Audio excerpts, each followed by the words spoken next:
I stood there in the courtroom, my heart heavy, striving to hold back tears as my ex-husband's lawyer relentlessly dissected my very being before the judge.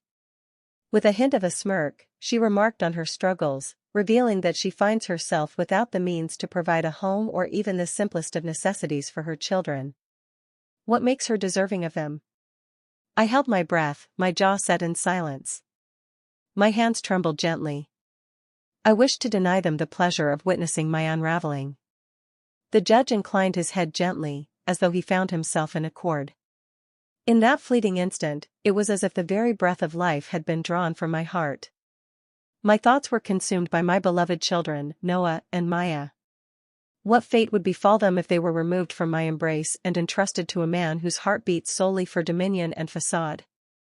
I found myself unable to secure a lawyer of his caliber. My means were so limited, I found myself clinging to the fragile threads of existence. Yet, I found myself here. I made my entrance.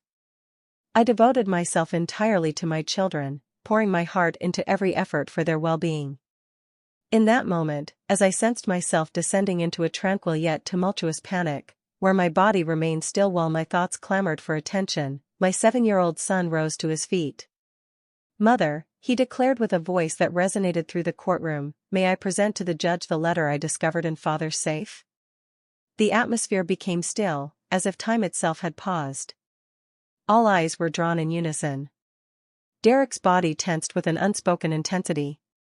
His lawyer's eyes widened, as if she had just been caught off guard by an unexpected revelation. Even the judge paused, caught in the moment, mid-sentence. I was uncertain of the meaning behind Noah's letter. My heart raced with fervor. Though he had never mentioned a letter, I offered a gentle nod in response. As he strolled toward the bench, that delicate piece of paper cradled in his small hand, the world around him transformed in an instant. Once, I was not the type of woman who found herself in court, trembling at the thought of voicing my truth. Once, I possessed a deep sense of confidence. I cherished a vocation that brought me joy, shared laughter with dear friends, and nurtured dreams that seemed to dance within my grasp. Yet, upon uniting my life with Derek, the transformation unfolded gradually, only to culminate in a swift and profound shift. He was not always unkind. At the outset, he exuded charm, generosity, and an undeniable allure. He whispered to me that there was no need for me to toil. He suggested that I remain at home, nurture our children, and allow him to manage our finances. "You have given more than enough," he remarked softly. "You are worthy of tranquility." I was unaware of the treasures I was relinquishing when I gave my consent. My freedom, my expression, my sanctuary. I found myself fading into the background of my own existence. With the arrival of our beloved daughter Maya, Richard began to transform in ways I had never anticipated. He was perpetually weary, forever discerning. Each dollar I spent was met with scrutiny. Should I purchase diapers without first inquiring about the sale price, I would be met with a profound silence that lingers for hours. Whenever I brought up the idea of returning to work part-time, he would gently remind me that my resume was outdated or suggest that my assistance was unnecessary. "We hope you will embrace the role of a wonderful mother." When he departed, I found myself with naught but emptiness. There are no savings to be found. Without legal counsel.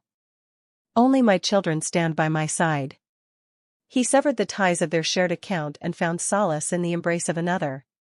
He promptly engaged the services of a lawyer. I found myself unable to indulge in even a single one. I found myself at the free legal clinic nestled within the county courthouse, where I patiently stood in line for 2 hours, cradling a folder filled with receipts and tender photographs of my children enjoying boxed macaroni on paper towels, a testament to our humble circumstances without clean dishes. Our apartment was quaint. I took on 2 discreet cleaning jobs to ensure I could gracefully meet my rent obligations. We were without the comforts of cable or internet. I relied on a prepaid phone, cherishing the hope that it would not exhaust its minutes should the school wish to reach me. At times, I find myself gently washing my children's clothes by hand in the soothing embrace of the bathtub. The water heater was hardly functional, prompting me to boil water on the stove and blend it in buckets. Noah remained ever so composed, never uttering a word of discontent. As I diligently scrubbed her socks, Maya would softly hum sweet melodies, filling the air with a gentle charm. I kept the depths of my struggles hidden from everyone. Not even my dearest mother. Shame enveloped me. She had cautioned me about Richard long ago, claiming he regarded others as mere transactions. Yet, in that moment, my heart was so deeply entwined that I could not hear the whispers of reason. As the day of the court approached, a wave of trepidation washed over me. Richard had sought full custody, asserting that I was unfit. He remarked that I was unsteady, lacking in means, incapable of offering a fulfilling existence. His lawyer was merciless. They presented spreadsheets and images of his exquisite abode. Adorned in luxurious suits, they smiled as if the fates had already woven their destinies. As I entered the courtroom, I adorned myself in a borrowed dress, complemented by a hand-me-down blazer, while clutching a plastic folder filled with school records, attendance sheets, and a letter from our landlord attesting to my impeccable payment history. I sensed it was insufficient. Yet, I felt compelled to make the attempt. To my dearest Noah. To Maya. That morning, Noah gently clasped my hand as we ascended the courthouse steps together. "Will everything turn out all right?" he inquired. I smiled, though the warmth of it seemed fleeting. "Indeed, my love, everything will be just fine." Yet, uncertainty lingered within me. Certainty eluded me. All I understood was the depth of my love for my children. I understood the essence of sacrifice, embracing the moments of want while placing their needs above my own. I understood the sensation of shedding silent tears in the bathroom after the world had settled down, ensuring they remained unaware. I understood the depths of my efforts to create a sanctuary for them, even as the world around us trembled with uncertainty. Within the confines of the courtroom, I remained poised and composed. I observed Richard gracefully sidestep eye contact. I sat in silence, absorbing the words as his lawyer enumerated all that was absent from my life. "We seek financial security, a cozy abode, and dependable means of travel," she remarked. Her son dons second-hand shoes, their soles adorned with delicate holes. The teacher of her daughter has mentioned that she occasionally forgoes breakfast. This is not neglect. This is a state of hardship. Poverty may not be a crime, yet it carries with it a certain peril. A cry of despair lingered on the tip of my tongue. "May I inquire, where were you when I chose to forego dinner, ensuring that there remained a sufficient supply of cereal? Where were you when I parted with my wedding ring to acquire warm coats for the winter's embrace?" Yet, I chose to remain silent. I discovered that in the courtroom, anger does not convey true strength. It appears to be a dance of uncertainty. The judge nodded with a deliberate grace, as though each accusation resonated with an undeniable clarity. My heart felt a heavy weight. And just as I began to doubt my strength to endure the remainder of the hearing, I sensed a gentle tug on my sleeve. "Noah, my darling, courageous soul." He gazed up at me with wide eyes and softly murmured, "Mom, may I speak to the judge?" The atmosphere in the courtroom turned chillier the moment Derek's lawyer commenced their eloquent address. Vanessa Dean strolled with the poise of one who had traversed this path countless times, anticipating yet another triumph. She stood gracefully, her voice resonant and precise, as she unveiled her interpretation of my existence. One devoid of honesty, one designed to bring shame. She finds herself without a steady occupation. She is graced with sporadic financial support. Her apartment serves as a fleeting sanctuary. The children are worthy of a mother who can provide for them with grace and abundance. I averted my gaze from Derek. I found it unnecessary. I could already envision the contours of his face. Blank. At ease. Observing this drama unfold, he appeared detached, as if my financial downfall was not a masterpiece he had meticulously crafted. He was the one who emptied our shared account mere days before his departure. He was the one who turned away from assisting with the bills, unless it cast him in a favorable light before his parents. Yet, in that room, nothing else held significance. Before the judge lay only the spreadsheets and photographs presented by Derek, showcasing his immaculate home, the well-stocked refrigerator, and the elegant brochures of private schools. Vanessa gracefully turned the pages of her documents, revealing my bank statements with a gentle elegance. She lifted them delicately, as if they were a collection of cherished secrets. "Your Honor, it is evident that my client offers a safe and reliable atmosphere. The children each possess their own charming rooms. Consistent dining experiences. A caregiver. In the meantime, Ms. Moreau finds herself without any recorded income. No confirmed employer. She finds herself in a delicate situation, having fallen behind on her utilities and receiving a warning regarding her rent in February. This environment does not provide the safety or stability that two young children deserve." A warm blush graced my cheeks. She chose not to speak of how I had embraced every opportunity that came my way, often taking on the humble task of cleaning houses for cash, as formal employment was a distant dream with two little ones and no childcare to be found. She chose not to reveal that the rent notice was settled in mere days, nor did she speak of the sacrifices I made, parting with all my cherished possessions to ensure there was food in the fridge. The judge remained silent for a moment. He reclined, his gaze fixed upon the papers as if they validated his unspoken conviction that my efforts, though earnest, fell short of his expectations. I yearned to articulate my truth, to unveil the depths of my heart, yet I was acutely aware of the impression it might leave behind. I had received gentle counsel to refrain from interruption, to avoid sounding defensive, to keep my tears in check, and to steer clear of appearing too distant. In that moment, I found myself seated in silence, a wave of embarrassment washing over me, igniting a deep sense of shame and frustration within my heart. My fingers gently grasped the edge of my seat. I maintained my gaze upon the children, who sat serenely beside me. Maya delicately sketched upon a humble piece of scratch paper, her dull crayon gliding gracefully across the surface. Noah observed Richard with a gaze that held a hint of intrigue. Then Vanessa uttered a phrase that pierced the heart more profoundly than any insult she had delivered until that moment. "What reason is there for her to have the children if she lacks the means to provide for them?"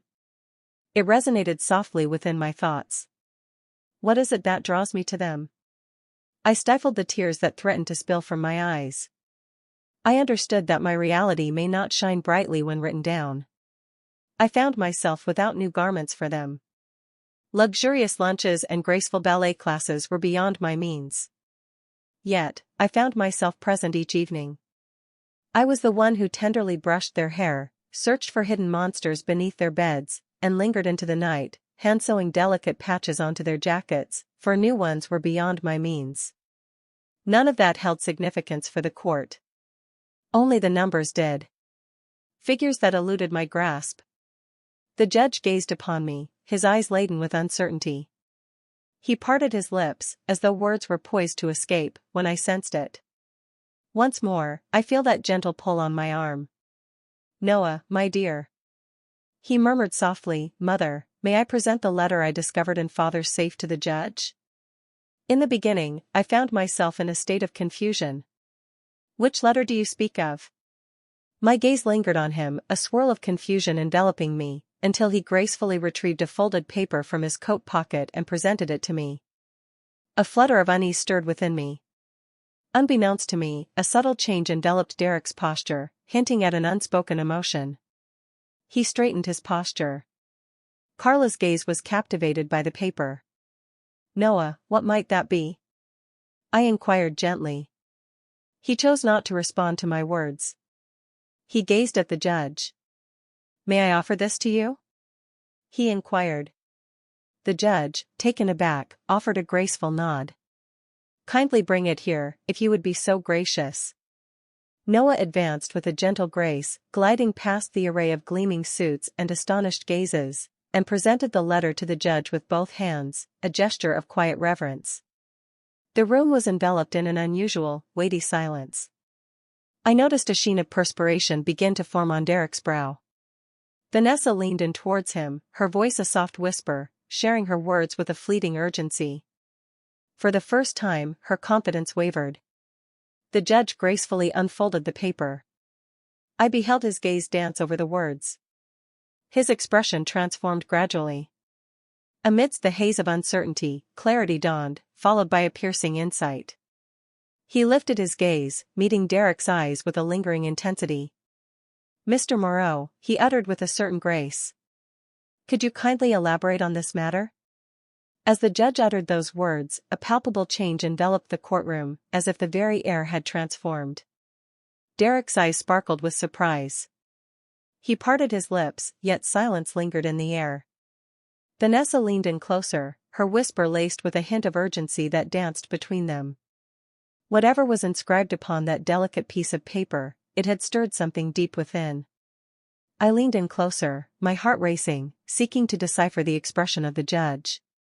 He cradled the letter delicately in both hands, gazing down at it once more, his brow gently furrowed in contemplation. He then recited it with a gentle voice. "To the esteemed Richard Moreau, with affection, L. Becker, CPA. Subject: Strategic Financial Protection, Preparation for Divorce." He lingered for a moment, casting a gaze across the courtroom before returning his attention to Derek. "This letter outlines a financial strategy, penned 3 months prior to the filing of your divorce. It outlines the steps for establishing offshore accounts, transferring assets to shell LLCs, and reducing reported income to sway custody and support matters. It encompasses the sentiment, suggesting one should strive to maintain primary custody if feasible, while at the very least, ensuring she possesses minimal grounds for legal recourse by presenting an image of financial stability and moral integrity." He paused his reading. The stillness in the courtroom was not merely quiet, it enveloped the air with an almost palpable weight. All gazes were now captivated by Derek. Even Vanessa appeared utterly astonished. She turned her head slowly toward him, her voice a soft whisper, as if she were asking, "Is this truly real?" I remained still. I found myself unable to do so. I found myself suspended in a delicate balance of disbelief and a simmering, silent fury that had nowhere to go. I had my suspicions. I understood that Richard possessed a calculated nature, a certain chill when it involved finances, and an unwavering determination to attain his desires. Yet to behold it in written form, to listen as a judge articulates it before my children, was an experience I had never envisioned. The judge gently set the letter down, arranging it with care upon the bench before him. He turned his gaze back to Richard and remarked, "You have been deliberately misleading this court. Your efforts to sway the outcome of these proceedings through financial subterfuge have not gone unnoticed. This letter serves as a deliberate endeavor to wield wealth and calculated deceit in order to obstruct your children from embracing the presence of their mother." Richard rose suddenly, a spark of urgency in his movements. "The letter has aged gracefully. It remained untouched. Do take a seat, Mr. Moreau." The judge's voice cut through the air sharply. The commanding presence in his voice captivated all who were present. Maya lifted her gaze from the canvas, her delicate fingers seeking mine with a gentle grace. I encircled her with my arm, my gaze unwavering from the judge. He redirected his gaze towards me once more. "Ms. Moreau, did you happen to know of this letter prior to today?" "Indeed, Your Honor, I must respectfully disagree. This marks the very first occasion I have encountered or been made aware of it." "Did your son discover it?" I inclined my head, a gentle constriction tightening around my throat. "Indeed. He has kept it to himself until this very moment." Noah gazed up at me then.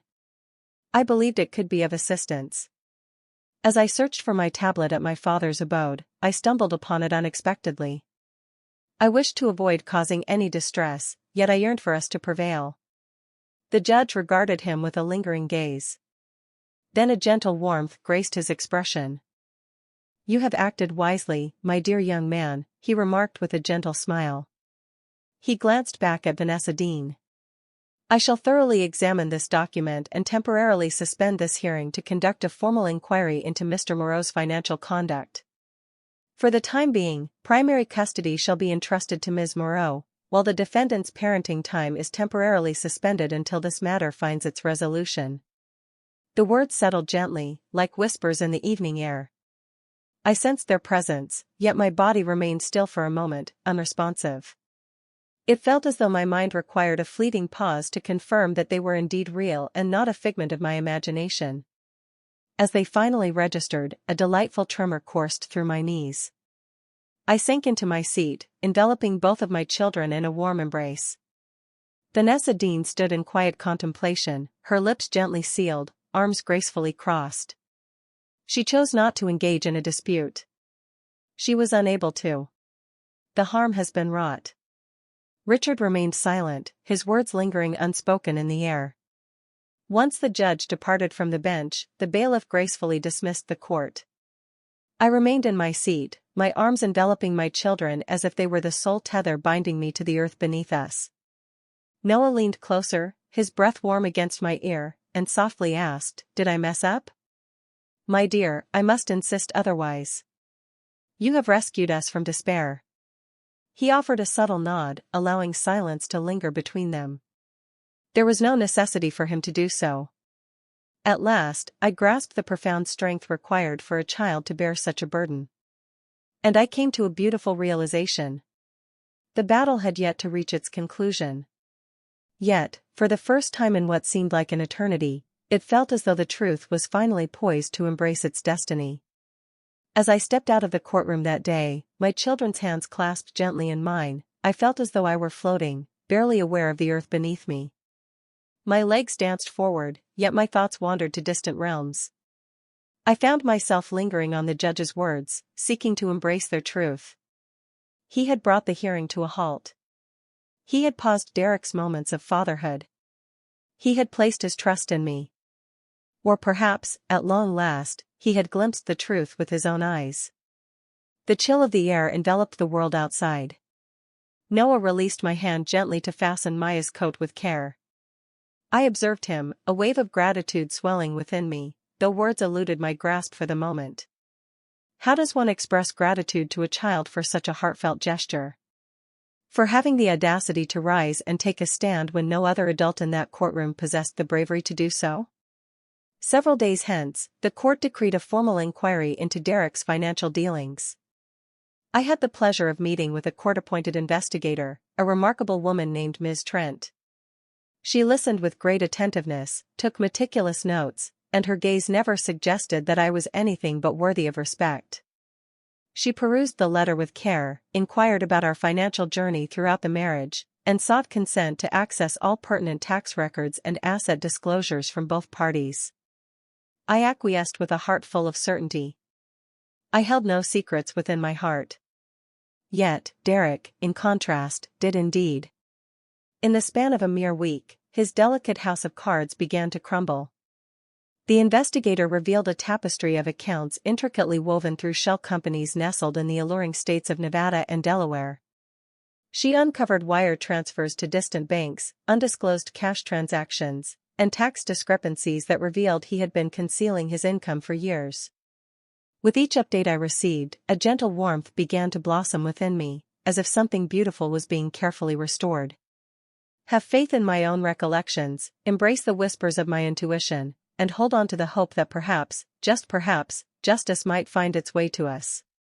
For an eternity, I had been led to believe that my thoughts were mere figments of my imagination. Richard had managed to persuade everyone, and even some fragments of my own heart, that I was frail, consumed by suspicion, and utterly helpless. Yet now, the truth was revealing a different tale. The final hearing arrived more swiftly than I had anticipated. As I entered the courtroom once more, accompanied by the grace of legal representation from a domestic support advocacy group, I felt a newfound strength within me. I was adorned in my own attire. I discovered a part-time opportunity in office cleaning, and with careful saving, I was able to acquire a modest black dress and a pair of sturdy heels. Delicate treasures, yet they embraced me like a protective shield. Richard appeared transformed, as well. The confidence had vanished. His new lawyer articulated her thoughts in concise, measured phrases. There were neither knowing glances nor insincere smiles. The atmosphere in the courtroom had transformed. The judge gracefully entered the room and commenced the session with a poised statement. This court has conducted a thorough examination of the financial investigation concerning Mr. Moreau and has uncovered significant evidence of deliberate non-disclosure, concealment of assets, and manipulation of income, all aimed at securing an undue advantage in these proceedings. this conduct stands in stark opposition to the well-being of the children at heart. He lingered for a moment, his gaze descending upon me. Ms. Moreau, considering these findings and your unwavering dedication to your children's welfare amidst challenging circumstances, this court bestows upon you full physical and legal custody of Noah and Maya. Mr. Moreau has been instructed to remit child support retroactively and will partake in supervised visitation, awaiting further evaluation. I held back my tears at first. A part of me lingered in anticipation, poised for the moment to be snatched away, waiting for someone to utter that there had been an error or a shift, yet silence enveloped us all. The judge gracefully affixed their signature to the order. The gavel descended with a soft finality. It was truly real. Maya let out a soft squeal and embraced my waist with a gentle warmth. Noah gently clasped my hand. Though his lips remained unmoved, the brilliance in his eyes sparkled with unwavering confidence. On that enchanting evening, we savored pancakes for dinner and swayed gracefully to the melodies drifting from the radio. In our quaint little kitchen, we shared laughter that danced through every nook and cranny of our home, creating a melody of joy that felt simply enchanting. I settled gracefully onto the floor, cradling them tenderly in my lap. Maya was enchanting the air with her song. Noah was gracefully sketching something on a notepad. As I cast my gaze downward, I beheld his delicate creation, a charming depiction of a house accompanied by 3 slender figures, each one a whisper of life and warmth. Above it, he had inscribed, "Home is where Mother resides." The letter he discovered held a significance that transcended mere evidence. It was a tender embrace, a passage from trepidation into a realm that at last resonated with serenity. He might have concealed it, discarded it, or simply turned a blind eye to it. Yet, he did not. Even at the tender age of 7, my son possessed an innate understanding of right and wrong. Amidst a sea of grown-ups in the courtroom, he stood as the solitary figure, courageous enough to unveil the truth. Though 6 months have passed since that fateful day in court, it lingers in my thoughts with a haunting elegance. It was not merely the instant the judge declared his decision in my favor or the expression that graced Derek's face, but rather the serene resilience that guided me to that moment. The essence of strength that arises not from wealth or authority, but from the depths of love. The kind that endures when all else fades away. Following the ruling, life did not transform into an idyllic dream. I continued to dedicate long hours to my endeavors. I meticulously planned each grocery outing, ensuring every dollar was accounted for. I continued to embrace the charm of second-hand garments, savoring the thrill of clipped coupons, while gracefully declining the luxuries that other families might effortlessly enjoy. Yet, the fear had vanished. The unrelenting weight. The sensation that a presence lingered, poised to sweep everything away. That chapter has closed. Richard endeavored to reclaim his sense of control, making several earnest attempts. He submitted a motion to lessen his support payments, subsequently seeking to challenge the stipulations of the monitored visitation. Yet, the evidence was compelling, and the court remained resolute. He graced the scheduled visitations with his presence 3 times, then withdrew from the effort. I refrained from delving into excessive detail when speaking to the children. I shared only the essentials with them. Their father was not prepared to offer the stability they needed, and they truly deserved individuals who would be present and remain steadfast in their lives. Eventually, their inquiries faded into silence. Noah occasionally reminisces about the letter. One enchanting evening, as we nestled together on the couch, he turned to me and inquired, "Am I in trouble for taking it?" I gently shook my head, meeting his gaze with a lingering intensity. "Not at all, my love. Your courage was truly admirable. In the moments that held the greatest significance, you spoke with unwavering honesty." He nodded, as if he comprehended my unspoken thoughts, and gently rested his head upon my shoulder. That moment brought to mind the delicate way in which children bear weights we often overlook. He had held that delicate piece of paper close to his heart for weeks. He had patiently awaited the perfect moment to express his thoughts. He embraced justice, a choice made in solitude, unbidden by others. I have embarked on a journey of self-discovery through counseling. Initially, it was peculiar to articulate my thoughts, to listen to my own voice confessing the depths of my struggles. Yet, for healing to flourish, it requires the gentle caress of air.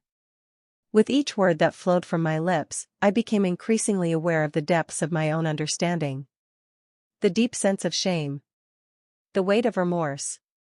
The falsehood that poverty equated to my inadequacy as a parent, that I needed to showcase a facade of success rather than embrace the truth of our struggles. My counselor illuminated a perspective I had yet to discover. My struggles do not define my strength. I exhibited resilience in the face of adversity, steadfast in ensuring our home remained a sanctuary, brave enough to face the courtroom without legal counsel, and devoted to prioritizing my children each and every day. One enchanting weekend, I stumbled upon a part-time office position that graciously offered benefits. It may not have been adorned with glamour, yet it possessed a certain steadfast charm. I accepted it. I acquired a laptop to embark on evening classes online, pursuing a certification in bookkeeping with grace and determination. It was a talent I had always possessed, yet I never dared to envision it blossoming into a true vocation. The children began to flourish as well. Maya has found a delightful new companion at her preschool, and her teacher remarked on how this blossoming friendship has inspired her to be more expressive and self-assured. Noah became a member of the school's art club, and one of his enchanting drawings was displayed in the hallway. He selected an image of a tree, its roots thick and profound, reaching deep into the earth. Below it, he inscribed a single word, blossoming. In this moment, we are blossoming together. Though it may not always seem swift or effortless, it possesses a graceful consistency. With each passing week, we gently drift away from fear and draw nearer to the embrace of tranquility. At times, individuals inquire about the secret to my composure in court, wondering how I managed to remain unshaken. In all honesty, I came perilously close to it.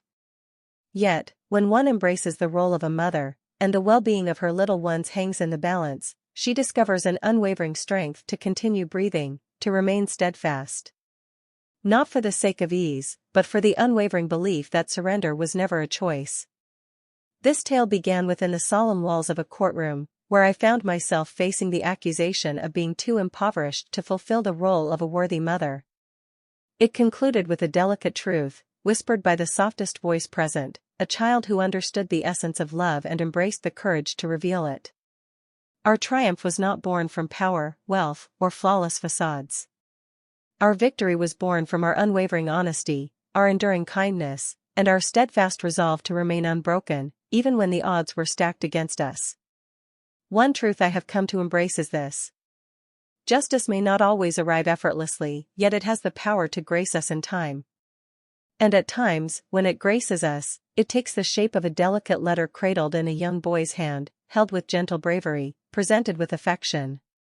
That was the day when everything transformed, not merely in the courtroom or in the eyes of the law, but deep within my heart. That was the day I ceased merely to exist and began to truly embrace life once more.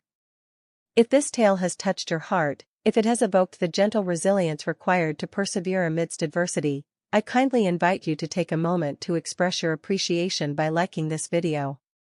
Share it with someone who may find solace in knowing they are not alone. Kindly share your thoughts.